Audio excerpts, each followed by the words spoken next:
E aí, vamos estudar a lição? Povo de Deus, chegamos aí à quarta-feira e diante do conteúdo de hoje eu me arrupeio todo, porque nós estamos falando nada mais, nada menos do Deus crucificado.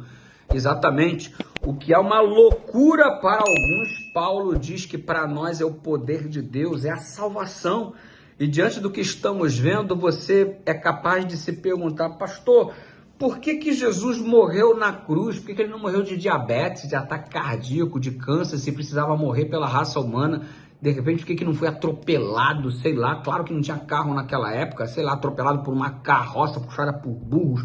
Por que não tropeçou, bateu a cabeça na pedra e morreu? Por que ele morreu na cruz? Em primeiro lugar, maldito é aquele que for pendurado no madeiro, anunciava as Escrituras Sagradas, anuncia as Escrituras Sagradas. Uma vez que ele foi pendurado no madeiro, ele absorveu a nossa maldição, ou seja, a maldição prevista para todos nós, morte eterna, condenação eterna, ele absorve para si, para nós não termos que experimentar isto caso aceitemos o sacrifício dele por nós. Por que morte de cruz? Esse foi o primeiro motivo. Segundo motivo, porque era um ato público e a morte de Jesus tinha que ser algo público, não dava para ele morrer de ataque cardíaco dentro de casa, trancado dentro do quarto, não dava para morrer escondido das pessoas, tinha que ser um ato público. Para quê? Para mostrar a todos que a salvação estava disponível, o preço estava pago. Assim como nós aceitamos Jesus Cristo também por um ato público. Quando você se batiza publicamente. Quando você se casa publicamente. Ato público para mostrar para todos o quanto a pessoa com quem você agora entra num processo de compromisso é importante. Então este ato público é para mostrar a todos o quanto o ser humano é importante. Então o sacrifício da cruz proporcionava este ato público, entende? Terceira coisa, se você olhar para a cruz, ela está entre o céu e a terra, ou seja, é um símbolo perfeito de ligação do céu e da terra.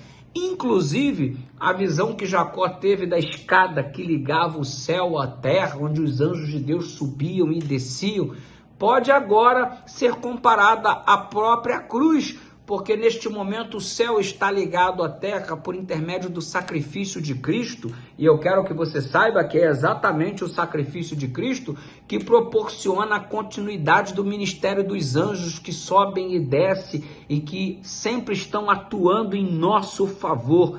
Fique claro isso em nossa mente, a razão pela qual tinha que ser morte de cruz. E olha, quando você examina o texto de Mateus, capítulo 27, verso 45, você percebe que a morte dele não era mais uma morte, que a morte dele não era uma morte comum, mas era a morte completamente incomum. Ele morre por toda a raça humana. Ele morre para pagar o preço dos pecados e a dívida de todos os seres humanos.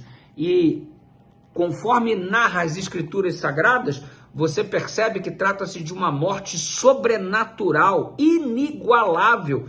Quais os motivos? O Evangelho de São Mateus, capítulo 27, do verso 45, nos propõe. Primeiro, houve trevas sobre a terra, a natureza se manifestou diante do sacrifício de Jesus.